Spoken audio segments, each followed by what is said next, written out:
In this video, we look at a demonstration for C++ class for Q using array. So Q using array in C++. I'll call this project name as Q CPP, and the language type I will select it as C++. Create the project. Project is ready. Yeah. So let us write down the program now. Let us write a class. So first of all, I will say using namespace std so that I can use scene and cout wherever required. Now I will write a class for Q. As it is a class, I should have private data members. So in private data members, I should have front pointer and a rear pointer and the size of a Q. And also I need a pointer for Q for storing the elements. So for an array, I have taken a pointer. Then public functions I should have. So first of all, I should have a constructor. So for that, I will take a non-parameterized constructor, which will initialize front assign, rear assign -1. And next thing, let us say default size is 10. So I will take size 10. Then Q should be initialized. So array Q is created with new int of size, whatever the size is. So I have written everything in a single line so that you can see the complete class at once. Next is a parameterized constructor which should take the size. So let us take a parameter size, and from here I will copy everything and I will modify them accordingly. So front equal to rear equals to -1, then size is not 10 now, the size is size only. As this is ambiguity, so I should say this size. And here also, when creating an array, I should say this size. So if you have already watched this C++ class for stack, so you know that how I am writing everything in a single line. Then I should have a function for enqueue. This is a member function for enqueue which will take an element. Then I should have a function for dequeue which will delete an element. Then I should have a function display for displaying a queue. That's all the members I have defined. Now I will implement these methods outside the class. If you want more functions, like you want to know the first element or the last element, you can add more function, is empty, is full.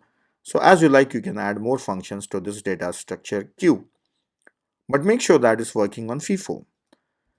Then outside the class, I will implement other functions. So first is enqueue. So first of all, class name, then the scope resolution, then enqueue, which takes a parameter x. Now already you know the procedure. What I have to do, I have to check for Q full or not. If rear is equals to size -1, then printf Q full. Otherwise, I should move rear pointer, rear plus plus, then Q of rear assigned with the value that I want to insert. This is enqueue.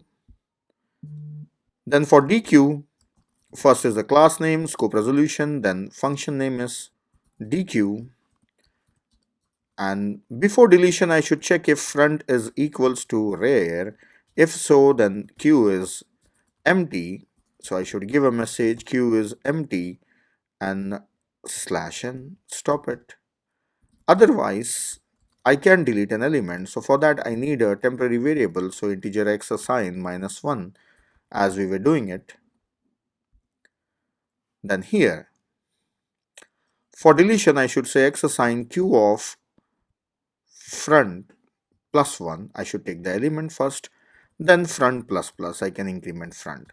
Then afterwards return an element x. Then display function, class name, and the function name is display. And I have to use a loop for displaying this. For integer I assign front +1, and as long as I is less than equal to rear and I plus plus. Then every time print the element, so %d with a space, I should print an element from Q of I. At the end, I should give a new line for better output. So I have given a new line. That's all. The complete class is ready. You can code this class by yourself. Now here inside the main function, I will create a queue object q of size 5. Then q dot enqueue, I will insert some element like say 10. Then I'll copy this and use the same code for inserting more elements. Then I will say q dot display. This is 20 and this is 30. Let us run this. Yes, it is displaying 10, 20, 30. Three elements are displayed. I guess this is sufficient. So you can write down a class and you can test all the functions by yourself. I have tested only enqueue and display function. And one more thing, this class can be converted using a template. You can make it as a generic class. Already I have shown you quite a few times how to convert a class into a generic class.